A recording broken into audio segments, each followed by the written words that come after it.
Iya, terima kasih kepada PBHMI dalam hal ini panitia pelaksana konsorsium pengembangan profesi yang mengundang saya untuk turut berdiskusi pada kesempatan malam hari ini. Dan tema yang kita bahas pada malam hari ini terkait dengan bagaimana peta jalan pendidikan kita di masa-masa 4.0 maupun pada 5.0. Oleh karenanya, saudara-saudari sekalian, terutama karena para peserta ini adalah merupakan para pengurus apa namanya lembaga pengembangan profesi di tingkatan cabang masing-masing, maka tentu menjadi perhatian kita betapa agak susah ya kita bicara sepertinya 4.0 karena coba periksa masing-masing di cabang Anda apakah sudah punya website itu. Jadi jangan bicara 4.0 tapi kalau kemudian kita masih terkendala di 1.0 yaitu adanya mesin uap tadi, mesin peralatan dan sebagainya. Kemudian yang kedua 2.0 yaitu listrik, ya, lalu kemudian sering mati lampu, lalu 3.0 koneksi internet, dan 4.0 itu aplikasi. Jadi tentu jangan sampai obrolan kita malam hari ini itu utopis. Bahkan kemudian PBHMI sendiri itu secara kelembagaan setiap berganti pengurus itu mempunyai website lagi yang berbeda. Berarti tidak ada kontinuitas, tidak ada keberlanjutan antara satu pengurus kepada pengurus yang lain. Boleh jadi ini terjadi dalam lingkup HMI saja, atau jangan-jangan ini justru menjadi sebuah fenomena di tengah-tengah kita, betapa kemudian apa yang terjadi di HMI juga terjadi di masyarakat kita secara luas. Ini perlu kita perhatikan, jangan sampai HMI selalu terbiasa berbicara hal-hal yang sangat makro, bicara grand design, tetapi kemudian pada hal-hal yang detail itu kemudian kita ketinggalan. Kata Habibie, kita pun selalu harus bicara detail, karena kan biasa tuh di rapat-rapat HMI, so dikatakan, wah teknis itu senior. Ya, justru pada hal-hal yang teknis kemudian kita harus selesaikan, karena jangan sampai pada hal teknis pun kita kemudian turut bermasalah. Yang kedua adalah 14 abad yang lalu itu telah kemudian juga diingatkan oleh Rasul, bahkan ini menjadi satu catatan penting dalam Al-Qur'an, bahwa terkait dengan peta jalan itu juga bergandengan di dalamnya adalah soal timing, soal waktu. Sehingga kemudian kalau teman-teman di HMI selalu abai soal waktu, maka kemudian tentu ini akan bermasalah. Ya, coba lihat training-training kita, lihat kegiatan-kegiatan kita, selalu abai soal waktu, dan ini tentu akan bermasalah dalam soal peta jalan pendidikan kita. Jangankan tadi kita bermasalah pada soal 4.0 dan kemudian ketika Jepang mengenalkan 5.0, pada soal waktu saja kita abai. Yang terakhir bahwa teman-teman LAPENMI, ya terutama lembaga pendidikan mahasiswa Islam, juga lebih banyak berbicara dalam soal politik, dalam soal urusan yang sangat besar sekali, padahal sejatinya adalah pendidikan itu tidak dapat dilepaskan dari hal-hal yang sangat gradual, terencana, lalu kemudian yang paling penting juga adalah sebuah langkah yang jauh sangat panjang ke depan. Apa yang kita capai dalam kaitan dengan bonus demografi hari ini, itulah tidak mungkin tiba-tiba saja. Itu ada program KB yang kemudian dilaksanakan sejak tahun 80-an, lalu kemudian kita bisa capai di tahun 2000-an ini, maka tentu ini adalah sebuah hal yang terencana. Dan yang terakhir saya ingin kemukakan bahwa teman-teman mengambil tema Dies Natalis 75 tahun HMI, ada cabang yang menyebutnya Milad HMI dan sebagainya, sebagai generasi emas. Ini sebuah tema yang sangat bagus. Hanya saja problemnya, jangan sampai kemudian justru HMI menghasilkan generasi-generasi yang cemas. Ya, kenapa? Karena tidak bisa mengimbangi pergerakan 4.0. Ya, betapa kemudian HMI memiliki tantangan demi tantangan, bahkan kemudian jangan sampai apakah HMI masih relevan. Bahkan 2 tahun terakhir kita gagal kemudian merumuskan seperti apa yang perlu dilakukan HMI dalam kaitan dengan digitalisasi latihan kader. Itu bahkan tidak dilakukan sama sekali, kalaupun ada, hanya sekedar diskusi basa-basi saja. Tidak ada juknis yang kemudian dikeluarkan, tidak ada juknis yang diterbitkan oleh PBHMI, karena Anda semua sangat paham betapa kemudian di masa-masa awal pandemi 2020, kita bukannya sibuk melakukan konsolidasi, tetapi lagi-lagi kemudian ada masalah internal di kita. Oleh karenanya adalah tentu sebagai institusi yang berada dalam lingkaran HMI dan Bakornas Lapenmi, ini perlu kemudian memberikan sebuah jalan keluar. Ya, kita agak susah rasa-rasanya mencapai 5.0. Kenapa demikian? Karena 5.0 itu adalah teknologi yang didukung dengan humanisme. Anda bisa lihat di Jepang, ketika kita naik kereta, ketika kita naik Shinkansen, naik apa yang kita bisa lakukan melalui kereta api, namun kemudian justru tidak terbiasa menelpon. Orang kemudian tidak menelpon di transportasi umum ataupun di transportasi publik. Sementara di Indonesia kita rapat sekalipun itu juga tetap terjadi. Inilah yang menjadi catatan-catatan saya untuk mengingatkan kita jangan sampai ketika kita berbicara peta jalan, lalu kemudian justru apa yang kita diskusikan adalah sesuatu yang utopis, sesuatu yang tidak terjangkau sama sekali bagi kita. Tantangannya bagi teman-teman Lapenmi cabang dan juga Lapenmi PBHMI, bagaimana konsistensi mengawal. Kalaulah kita belum mampu untuk menghasilkan sebuah aplikasi seperti ruang guru atau ruang belajar, tetapi paling tidak kita mulai dari hal yang mendasar sekali dari internet, yaitu adanya website. Saya kira itu. Terima kasih atas kesempatan bagi saya untuk turut menyuarakan pandangan-pandangan saya, apalagi di hadapan para teman-teman pengurus lembaga pengembangan profesi di tingkatan cabang.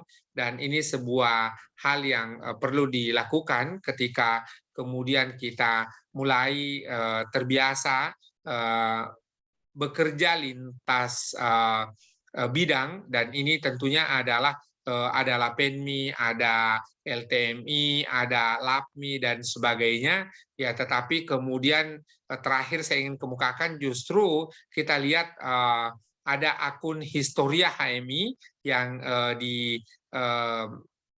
oleh saudara Safa, dan itu kemudian menggunakan istilah kerani Historia HMI, dan itu justru luput dilakukan oleh teman-teman HMI yang semasa ini sekarang aktif. Karena justru yang menjadi kendala bagi kita adalah semangat orang-orang yang justru ada di KAHMI, semangat orang-orang yang sudah masa ber-HMI-nya habis, tetapi mereka lah yang kemudian lebih banyak yang punya kegairahan mengurusi HMI. Demikian moderator, terima kasih atas kesempatan ini. Mohon maaf atas segala kekurangan, saya kembalikan ke moderator.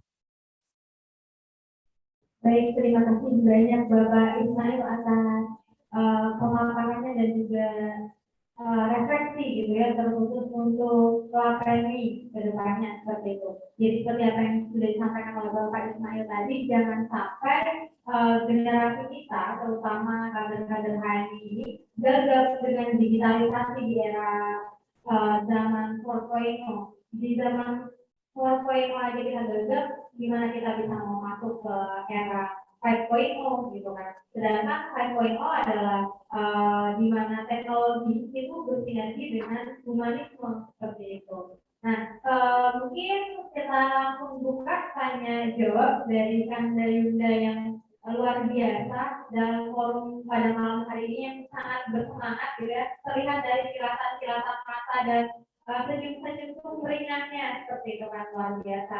Ya, disilakan mungkin bagi Anda dan Yunda yang ingin bertanya untuk mengangkat tangan.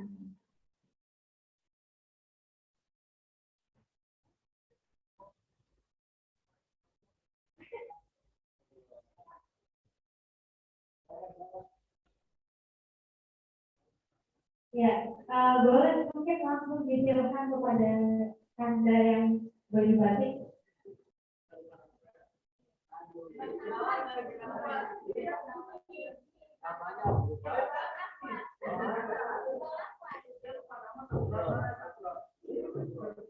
Baik, assalamualaikum warahmatullahi wabarakatuh. Izin saya perkenalkan, nama saya Ahmad Jawan dari HMI Cabang Bekasi.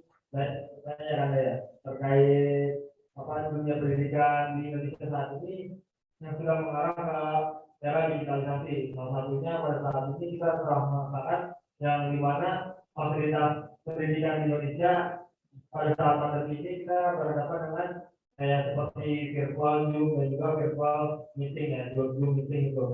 Nah, pertanyaan saya bagaimana caranya ketika kita melakukan pendidikan atau melakukan suatu pelajaran dari digital ini, online ini, bagaimana agar materi atau apa yang disampaikan oleh dosen atau guru ketika dalam digital itu bisa kita serap.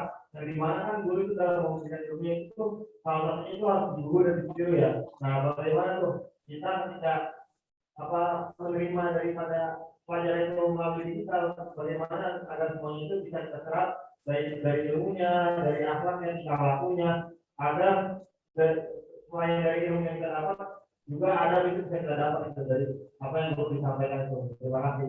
Assalamualaikum warahmatullahi wabarakatuh.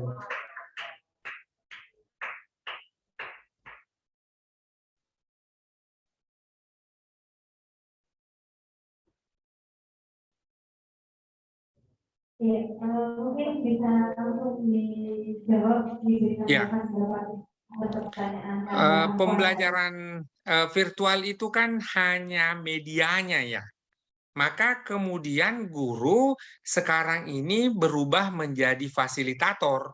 Ya, boleh jadi kemudian guru di masa ini, di abad ini, tidak lagi menjadi seorang panutan yang memiliki segala-galanya. Boleh jadi guru sekarang menjadi teman, guru kemudian menjadi mentor, guru kemudian memfasilitasi belajar, karena tidak lagi menjadi sumber informasi satu-satunya. Namun kemudian ada pandangan dari Imam Syafi'i bahwa salah satu dari 6 kalau kita ingin mendapatkan ilmu pengetahuan adalah wasuhbatul ustazi. Maka kemudian tentu apresiasi kepada mentor, kepada fasilitator, kepada tutor harus tetap dilakukan. Ya, dan kemudian tentu boleh jadi adalah guru, tutor, mentor, fasilitator dan sebagainya harus kemudian memiliki kemampuan teknis. Ya, dia kemudian memiliki kemampuan untuk membuat video, membuat gambar yang menarik dan sebagainya. Ya, dia tidak lagi menjadi guru seperti di zaman dulu bahwa dia harus digugu dan ditiru, tidak lagi berada di situ karena dia akan memfasilitasi cara-cara kita belajar karena sumber-sumber keilmuan tidak lagi hanya semata-mata dari guru. Ya, bahkan boleh jadi seorang murid, seorang siswa ataupun peserta didik itu kemudian justru memiliki kemampuan yang lebih. Ya, sebagai contoh, bagaimana kita mau belajar terkait dengan umrah dan haji, sementara guru agamanya tidak pernah umrah dan haji. Ini kan menjadi satu masalah tersendiri bagi kita. Oleh karenanya adalah ketika kemudian ya di situ justru yang di antara peserta didik itu sudah pernah mengikuti umrah dan haji, maka kemudian boleh jadi dia akan memberikan informasi terkait dengan umrah dan haji ini, tidak lagi hanya kepada guru semata-mata. Apalagi kalau kemudian guru hari ini dia guru honorer, sebagai contoh saja, ya di salah satu SD di Kabupaten Maros itu guru honorer harus dibayar 250.000 per bulan, lalu menerimanya per 3 bulan. Ya, ini kan tidak mungkin kalau hanya sekedar mengandalkan guru honorer ini, uang yang didapatkan dari eh, honornya sebagai guru untuk pergi umrah, ini tentu harus menabung atau mencari penghasilan di luar jam mengajarnya. Maka tentu kita bicara dalam framework 4.0, kita bicara dalam framework 5.0, maka ketika kita bicara dalam konteks seperti ini, maka tentu tidak lagi menggunakan pandangan. Kalau kita pandangan sebelumnya mengatakan bahwa guru itu digugu dan ditiru, ya itu adalah ketika sumber informasi terbatas. Ya, satu-satunya sumber informasi adalah guru. Sekarang kemudian justru apa yang kita bisa lihat bahwa sumber informasi tidak lagi terbatas. Bahkan informasi boleh jadi di handphone kita masing-masing. Koneksi internet di tangan kita masing-masing. Dulu untuk mencari koneksi internet, kita harus ke warnet, harus ke warung kopi, bahkan kemudian ya harus mencari ke tempat-tempat lain. Sekarang ini koneksi internet berada di tangan kita. Bahkan kemudian saya sendiri malam hari ini berada di Merauke, Anda semua berada di Tangerang, tetapi justru kemudian kita bisa terkoneksi. Kenapa? Karena 2.0 dalam hal ini listrik ada, lalu kemudian 3.0 dalam hal ini koneksi internet ada, lalu kemudian kita bisa melakukan interaksi seperti ini. Dan kita justru difasilitasi dengan adanya media Zoom, yaitu 4.0. Ya, inilah yang kemudian kita lakukan akan adanya perubahan-perubahan. Tetapi mediumnya akan berbeda, namun nilai-nilainya tetap saja akan sama dari waktu ke waktu. Saya kembali kepada pesan Imam Syafi'i tadi, bahwa lantanalal ilma illa bisittah. Kita ini tidak akan memperoleh ilmu pengetahuan kecuali 6 perkara. Ya, zakaun, kecerdasan, waharthun, fil ataupun passion, wajtihadun, ya rajin atau bersungguh-sungguh, wasuhbatul ustazi, bagaimana kita mengapresiasi guru, mentor, fasilitator, lalu kemudian wadirhamun, tentu berkait sekali dengan uang, karena tidak mungkin kita bisa menggunakan Zoom kalau tidak berlangganan. Dan yang paling penting, yang terakhir adalah watulah zaman. Waktunya pasti panjang sekali. Tidak ada proses belajar yang instan. Oleh karenanya adalah pesan-pesan Imam Syafi'i tadi masih tetap relevan sebagai bentuk nilai, tetapi dalam soal bagaimana metode pembelajaran, bagaimana sikap seorang guru, bagaimana micro teaching, itu kemudian akan berubah seiring dengan perubahan waktu. Kita mengenal lembaga pendidikan Gontor, bahkan itu jauh hari sebelum Indonesia merdeka, Gontor bahkan sudah berdiri. Sehingga kemudian saya mengatakan bahwa boleh jadi Gontor adalah pilarnya Indonesia, karena diantara berdirinya Gontor sebelum berdirinya Indonesia. Apa yang menjadi pesan Gontor adalah at-thariqatu ahammu minal maddah, bahwa metode itu lebih penting dibanding konten. Ya, sehingga kemudian bagaimana kita mengkreasikan metode-metode sehingga kemudian bisa menyampaikan pesan-pesan yang isinya kemudian relevan. Tetapi kemudian tidak berhenti sampai di situ, bahwa at-thariqatu ahammu minal maddah, bahwa metode itu lebih penting dibanding konten. Lalu kemudian dijelaskan lagi bahwa al-mudarrisu ahammu minat thariqah, bahwa guru itu, seorang guru itu, seorang fasilitator itu lebih penting dibanding metode. Tetapi itu tidak berhenti di situ. dikatakan sekali lagi bahwa waruhul mudarrisi ahammu minal mudarrisi, bahwa jiwa seorang guru, jiwa pembelajar, jiwa fasilitator itu kemudian lebih penting dibanding guru itu sendiri. Maka inilah yang menjadi pesan-pesan Gontor yang boleh jadi tetap relevan kita lakukan, maka tidak lagi dalam konteks tadi digugu dan ditiru saja, tetapi kemudian guru akan bergerak lebih jauh dari situ, maka kemudian kita akan memiliki platform seperti ruang guru, ruang belajar, dan disitulah justru interaksi pembelajaran akan dilakukan.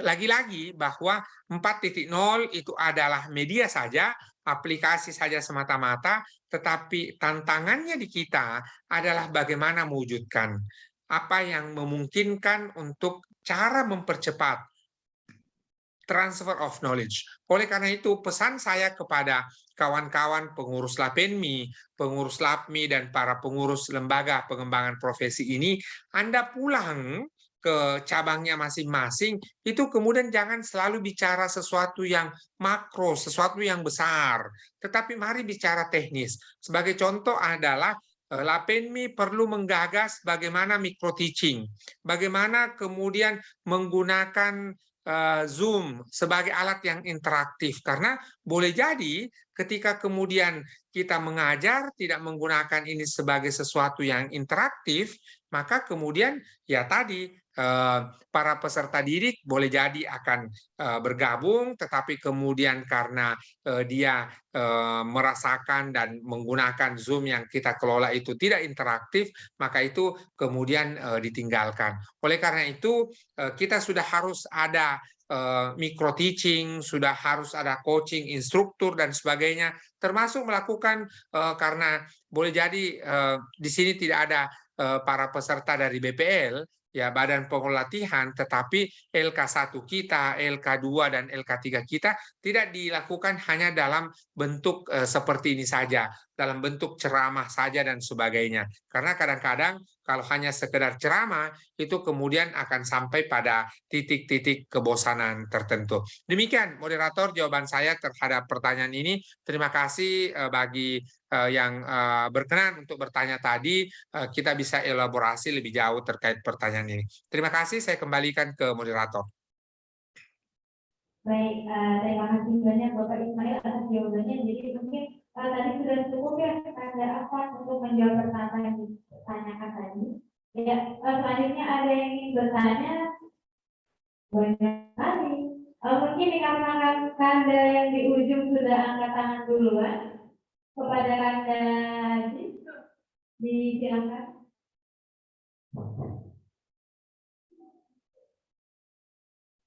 Baik, bismillahirrahmanirrahim. Assalamualaikum warahmatullahi wabarakatuh.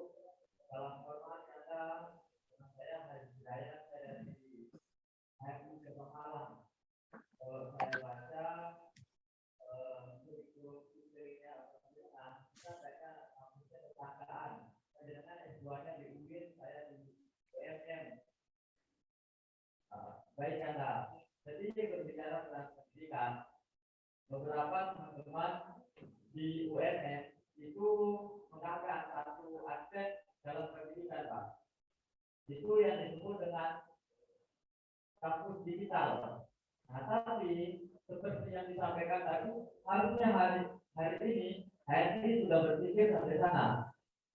Baik itu dalam aspek adaptasi, edukasi dan inovasi yang ada. Karena teman-teman berlandaskan 3 aspek dalam menjalankan kampus digital itu, yakni inovasi, edukasi, dan adaptasi. Karena lagi-lagi kegagapan kita dalam menghadapi era disrupsi dan 4.0 dan macamnya. Maka jangan sampai kita berpikir sampai sana, kan? Hari ini saja training digital atau training dalam bentuk virtual kita belum tentu arahnya seperti apa dan bagaimana. Hingga di beberapa cabang itu mandat perkadarannya seperti itu. Nah, itu jadi PR bersama untuk HMI, bukan hanya di lingkup HMI. Karena lagi-lagi ini kan kita bersama kan, baik kami semuanya, kami bisa memberikan formulasi terkait tentang digitalisasi training dan semacamnya. Seperti itu tuh HMI-nya. Tapi kalau saya sendiri karena ini dalam program yang diwacanakan sama teman-teman, beberapa teman-teman yang ada di UNN itu tentang nah, kami tidak menjadi dalam gambaran jangka panjangnya itu saya lihat hampir seperti uang guru yang panjenengan sampaikan. Tapi kalau kita membaca uang guru itu targetnya hanya pada siswa untuk masuk UNBK atau untuk syarat masuk perguruan tinggi. Tapi teman-teman keadaan di sana sampai hari ini dibuat adalah wacana diskursus keilmuan dalam aspek profesi. Misalnya, saya dalam akademiknya di ekonomi. Nah, teman-teman membuat wacana per kelompok. Kelompok distribusi atau tentang analisis ekonomi kebijakan dan semacamnya. Atau mungkin teman-teman yang ada di hukum dibuat yang tetap tentang hukum. Nah, tentu lagi-lagi di sana aspek ekonomi juga dipertimbangkan. Ini tentang apakah itu berbayar dan semacamnya. Kalau kita mengacu pada ruang guru itu sangat tinggi biayanya Anda. Nah, tapi lagi-lagi teman-teman setelah berbuat itu pasti menemukan masalah. Masalahnya adalah dalam aspek pembiayaan Anda. Karena lagi-lagi kita masih seharusnya mahasiswa yang kita berpikir agak lebih jauh. Nah, tapi lagi-lagi ke dalam finansial menjadi halangan hari ini untuk kita berbuat. Mungkin kalau panjenengan sampaikan tadi kalau salah satu syaratnya adalah silaturahmi. Mungkin hari ini atau malam ini merupakan malam yang istimewa untuk kami. Mungkin ada saran tanggapan dalam aspek itu, dalam aspek finansial. Seperti contohnya saja ada dalam membuat website. Kami mencoba komunikasi dengan beberapa orang untuk membuat website-nya.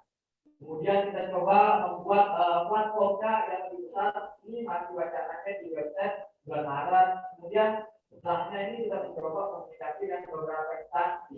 Tapi di sana penolakan tentu banyak sekali yang kami dapatkan. Tapi hari ini teman-teman yang ada di Malang, yang ada di UNM masih mencoba untuk berkomunikasi dengan segala lini, baik itu kerjasama dengan kampus Brawijaya, kampus UNN, kampus UIN, dan beberapa kampus yang ada di sana. Tapi setelah masuk Jakarta, alhamdulillah beberapa menawarkan beberapa lembaga, beberapa instansi itu tertarik dengan rencana ini.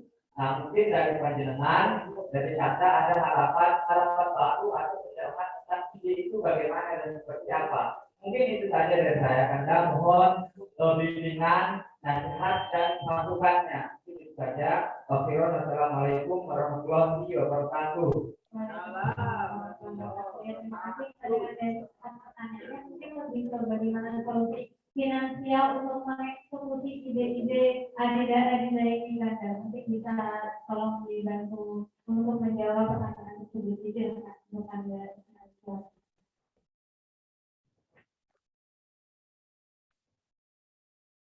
Ya, terima kasih atas pertanyaan ini.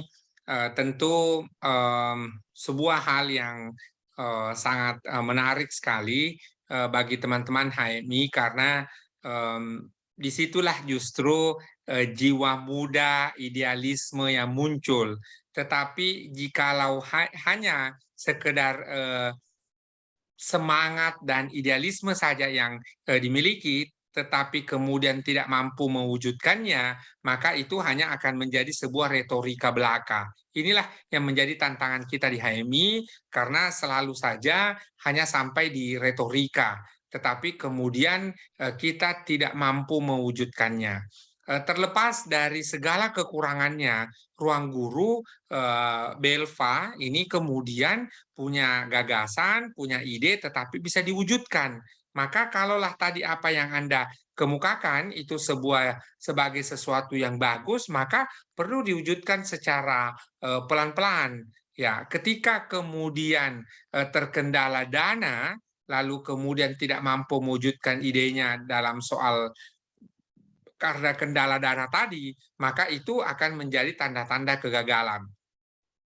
Betapa kemudian kita juga belajar dari sejarah para pemuda Indonesia di masa lalu itu kemudian justru bisa mewujudkan Indonesia kita dengan segala keterbatasan. Justru sekarang dan hari ini kita justru memiliki bagaimana sebuah kesempatan untuk melakukan crowdfunding umpamanya. Ya, sebagai contoh, saya diamanahkan oleh teman-teman di HMI Kahmi Goa untuk menjadi sekretaris pembangunan masjid. Lalu kemudian justru melalui platform WA umpamanya dalam 2 Jumat berturut-turut itu saya bisa mengumpulkan 100 saksmen karena kebutuhan kita waktu itu sebanyak 100 saksmen. Ternyata dari sosialisasi lalu kemudian komunikasi dengan keluarga besar HMI dan Kahmi akhirnya kemudian bisa terkumpul lebih dari 100 saksmen, bahkan melampaui dari target yang tadinya targetnya 100 itu kemudian menjadi 104.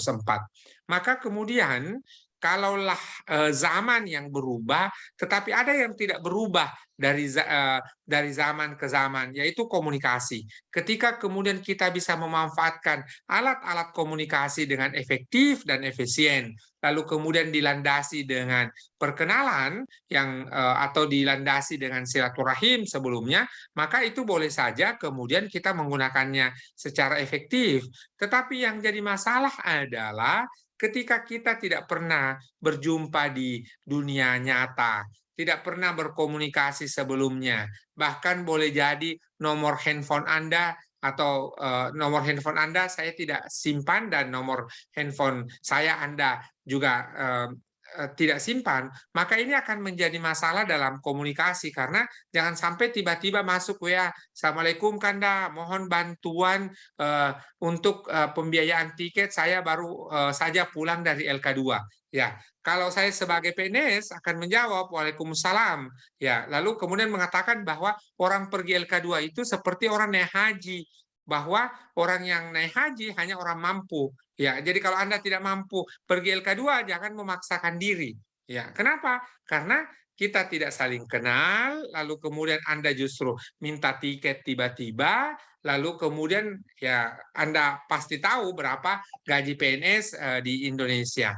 Maka kemudian tentu proses komunikasi ini harus berjalan sebelumnya sebelum sampai ke urusan tiket tadi. Maka ketika kemudian kendalanya pada pembangunan website, pada urusan aplikasi itu ada hal-hal yang kurang karena semata-mata pada soal finansial, maka ini tentu harus dilakukan crowdfunding.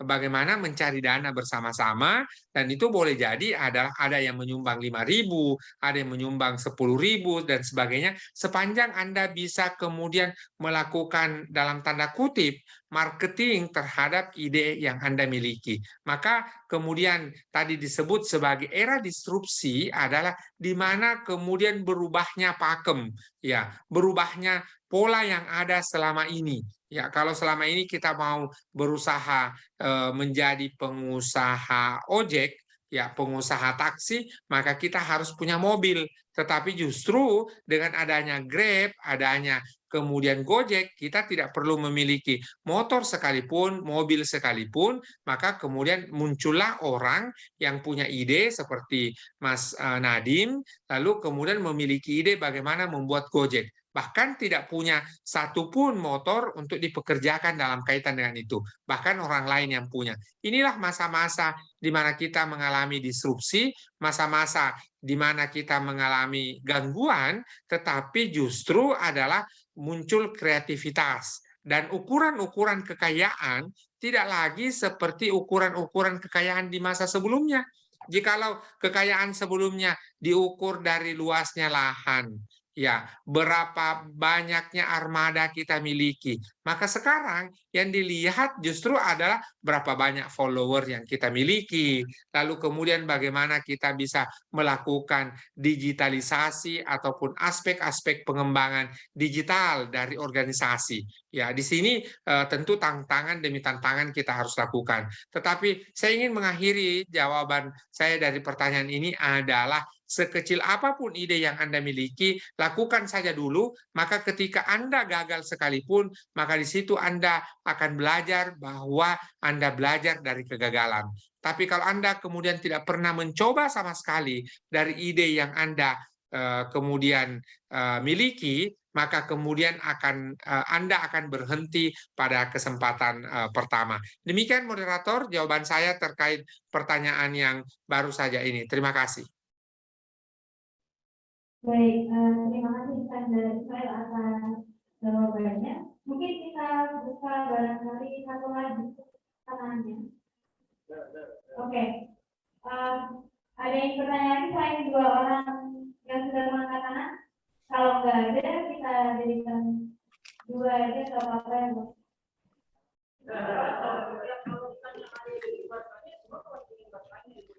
Oke. Mungkin dua aja ya, Kak. Dua lagi aja karena memang udah nggak ada yang angkat tangan lagi selain. Oke, kalau gitu satu aja. Satu pertanyaan belum pernah bertanya sebelumnya. Ya, belum pernah. Oke, ya, pilihan moderator jatuh kepada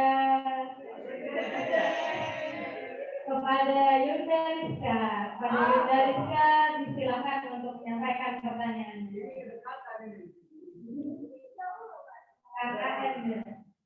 Ya, boleh silakan.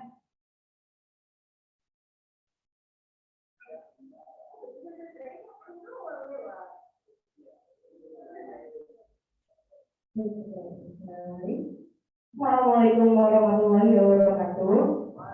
Waalaikumsalam warahmatullahi wabarakatuh. Terima kasih moderator telah memperkenalkan saya.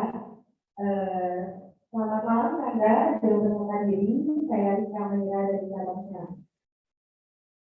Dari tadi kan kita telah berdiskusi tentang bagaimana pendidikan di era milenial ini di era diskusi yang ada, dan tadi juga disampaikan banyak membahas tentang teknologi. Nah, yang ingin saya tanyakan adalah karena maraknya tentang orang yang berlomba-lomba untuk mengembangkan teknologi dan berbagi dengan teknologi. Sebelumnya saya menyampaikan bahwa background saya adalah pendidikan dari pendidikan bersekolah dasar dan baik. Nah, di mana di sini saya melihat mulai dari tataran sekolah dari tataran anak usia ini pun sudah kehilangan nilai-nilai budaya kan. Padahal di sini pendidikan adalah sebuah harapan yang ada. Manakala masyarakat tidak dikasih apa yang terbakar, maka pendidikan itu adalah obatnya. Namun bagaimana jika saat ini karena orang banyak mendapatkan teknologi meninggalkan nilai-nilai kebudayaan, nilai-nilai karakter, bahkan budi pekerti seperti yang diajarkan oleh Bapak Pendidikan Indonesia menjadi masalah. Nah, menurut Anda apa yang dapat dilakukan sebagai kader HMI untuk tetap bisa berada di perkembangan zaman seperti saat ini tanpa meninggalkan nilai-nilai karakter, nilai budi pekerti yang telah diajarkan oleh para pendiri bangsa. Terima kasih. Assalamualaikum warahmatullahi wabarakatuh. Waalaikumsalam warahmatullahi wabarakatuh. Terima kasih kepada Ibu Lisa pertanyaannya. Jadi mungkin lebih ke bagaimana cara kader HMI ini agar tidak mengalami terlalu jauh demoralisasi yang mungkin terjadi akibat adanya disrupsi digitalisasi pada saat ini kan. Mungkin bisa bantu untuk dijawab pertanyaan tersebut kan. Ya, terima kasih atas pertanyaannya ini. Secara jelas kader-kader HMI kan punya NDP, punya nilai dasar perjuangan, dan nilai dasar perjuangan ini justru kemudian adalah merupakan tema-tema pokok dari Al-Quran. Jadi apa yang kemudian harus dipegang teguh ya oleh kader-kader HMI ya NDP. Ya, bahwa ketika di hujung hayatnya baginda Rasul mengingatkan kita bahwa kalaulah umatku berpegang teguh kepada dua pusaka, dua warisan, ya, maka dia tidak akan pernah tersesat selama-lamanya. Apa yang harus dipegang? Al-Qur'an dan hadis. Ya, yang jadi masalah adalah teman-teman HMI itu kemudian ketika ceramah Islam dan iptek tapi merokok. Lah, itu kan pengetahuan menjelaskan kepada kita bahwa merokok itu ya pasti merusak kesehatan. Coba cek semua temuan ya jurnal, ya coba cek temuan ya seluruh laboratorium bahwa tidak ada yang kemudian menemukan bahwa merokok itu justru bagus bagi kesehatan. Kan di situ sebenarnya. Ya, jadi bukan teknologinya yang bermasalah di HMI, tetapi apa yang kemudian kita ceramahkan itu berbeda dengan apa yang kita lakukan. Ya, bahkan kemudian Al-Qur'an mengingatkan kepada kita, kabura maktan. Ya, orang-orang yang berceramah, lain yang dilakukan, lain yang diceramahkan. Itu kan yang jadi masalah. Ya, jadi teknologi sejatinya tidak pernah merusak karena sebagai sebuah pisau maka tergantung penggunanya. Kalau Anda punya parang, Anda punya senjata, Anda punya pisau, maka kemudian pisau, parang dan senjata itu tidak akan pernah merusak. Ya, masalahnya adalah jikalau kemudian semakin jauh kita dari Al-Qur'an, maka pernah ada pertanyaan, limaza yataqaddamun al-akharun wa yata'akharun al-muslimin. Kenapa kemudian umat-umat lain pada maju sementara kemudian umat Islam mundur? Ya, kemunduran umat Islam itu karena kita tidak berpegang teguh pada Al-Qur'an, tidak berpegang teguh kepada Al-Hadis. Kan di situ masalahnya. Padahal kita nyanyikan setiap dalam pembukaan ataupun penutupan acara HMI, turut Al-Quran dan hadis. Kan di situ yang perlu kita lakukan. Maka bukan teknologinya yang bermasalah, tetapi adalah bagaimana kita di HMI tidak menepati, tidak mengikuti apa yang menjadi ajaran Al-Quran. Ya, kita semua ya sudah khatam pada bab 1 NDP, dasar-dasar kepercayaan. Ya, betapa bahwa kepercayaan itu tidak boleh kita kemudian menggantungkan harapan, tidak boleh kemudian berharap hanya kepada Allah Subhanahu wa taala. Ya, tetapi masih sering kan ada kader-kader HMI yang kemudian mengirim WA, ya, Kanda mohon bantuan, hanya Kanda yang kami bisa harapkan. Kan di situ yang jadi masalah. Kenapa? Karena tidak lagi berpegang teguh pada tadi bab 1 NDP. Ya.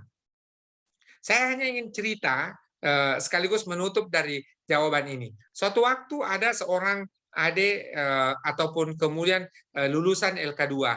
Lalu kemudian mengirimkan WA kepada saya. Kanda mohon izin saya baru selesai LK2, hanya Kanda yang saya harapkan bantuannya. Maka saya langsung menjawab, kembali pergi LK2, baca kembali bab 1 NDP. Pengharapan itu hanya kepada Allah Subhanahu wa taala, tidak boleh kepada manusia. Itulah makna syahadat kita. Kan di situ yang sering bermasalah. Ya, oleh karena itu saya ingin menjawab pertanyaan ini bahwa bukanlah teknologi yang memiliki masalah, bukanlah teknologi yang kemudian akan merusak budaya, bukan. Karena budaya itu tidak berada di ruang yang hampa, tetapi dia kemudian berada dalam konteks waktu dan tempat. Kenapa kemudian Jepang mengenalkan 5.0? Karena di Jepang teknologi sekalipun itu tidak akan pernah merusak budaya. Ya, budaya diantaranya penghormatan antara junior dan senior, bagaimana komitmen kerja, bagaimana budaya tepat waktu. Sekalipun mereka punya Shinkansen, justru dengan Shinkansen mereka tepat waktu. Mereka punya kereta, punya handphone, justru kemudian tidak menerima telepon di tempat umum. Ya, karena bagaimana tidak mau berusaha tetap berusaha untuk tidak mengganggu kenyamanan orang lain. justru budaya-budaya seperti itu yang harus dipertahankan dan teknologi hanyalah sarananya. Demikian moderator, terima kasih atas kesempatan untuk bersama dan bersua dengan Anda semua. Mohon maaf hanya waktu membatasi kita. Saya berada di Kota Merauke hari ini dan perbedaan antara Anda semua dengan saya di Merauke lebih dari 2 jam karena tadi ada penundaan sehingga kemudian saya harus pamit dan undur diri di awal karena ini sudah dini hari, saya harus rehat sekarang dan karena saya insya Allah besok ada penerbangan dari Merauke ke Makassar sehingga harus rehat sejak awal. Namun demikian karena mendapatkan amanah dari panitia dari PBHMI sehingga kemudian sekalipun itu sudah dini hari di sini, saya harus tetap kemudian menjawab amanah itu karena Anda semua juga sudah berkumpul di Tangerang dan tentu mudah-mudahan acara ini berjalan lancar dan ketika Anda pulang semua ke cabang masing-masing, ada hal-hal yang bisa dilakukan mereformasi cabang Anda semua. Ya, lalu kemudian paling tidak melakukan langkah-langkah kecil di lingkungan lembaga pengembangan profesi ini menjadi sebuah wujud karya nyata. Sebab lembaga pengembangan profesi ini dulu kita sebut dengan lembaga kekaryaan, artinya lebih kepada karya dan kekaryaan, bukan hanya sekedar mau menjadi direktur eksekutif, bukan hanya mau menjadi pengurus lembaga, tetapi kemudian tidak memiliki karya dan kekaryaan. Demikian, mohon maaf atas segala kekurangan. Billahi taufiq wal hidayah. Wassalamualaikum warahmatullahi wabarakatuh. Tepuk tangan teman-teman semua untuk dari Suwardi yang luar biasa sangat begitu cintanya kepada HMI sehingga meskipun di sana jam 1 di hari, tapi beliau masih dengan semangat memberikan ilmu, membagi ilmu dengan kita semua. Kami mau ucapkan terima kasih kepada Anda Ismail Suwardi yang telah bersedia membersamai kita pada malam hari ini. Mungkin untuk penutup di sini ada tanggapan dari Kanda Asansiara sekaligus dapat memberikan closing statement pada malam hari ini Kanda. Kepada Kanda Asansiara, silakan. Baik, terima kasih moderator.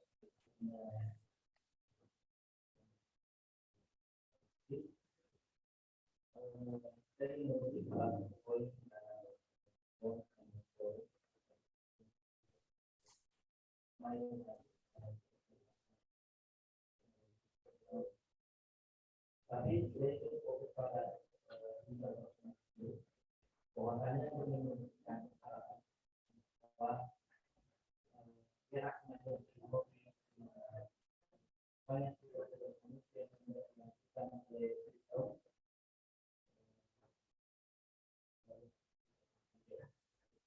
bahwa ada satu hal yang tidak bisa dilakukan itu apa?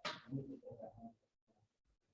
kebenaran adalah dilindungi dari orang yang tidak termasuk yang berpikir memiliki nilai-nilai emosional ini kemudian harus didukung dan daripada beberapa yang tadi memberikan juga secara bersama-sama materi kita tadi bahwa kesehatan emosional ini harus terus kita bina dan kita menyangkut hak manusia sebagai manusia. Mungkin itu moderator yang sudah berbeda. Assalamualaikum warahmatullahi wabarakatuh.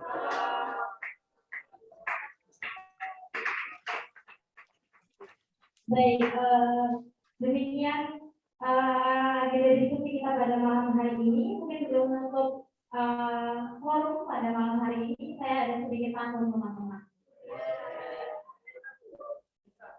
Bisa. Beli cendol ke Jakarta. Beli cendolnya sama kasih. Terus para pembicara, kami ucapkan banyak terima kasih. Ya, begitu mungkin sekian dan terima kasih. Saya sebagai moderator mengucapkan banyak terima maaf. Saya akhiri, mohon maaf bila komentaris, kami usahakan sampai. Wassalamualaikum warahmatullahi wabarakatuh. Boleh tepuk tangannya teman-teman. Saya pamit ya, terima kasih banyak.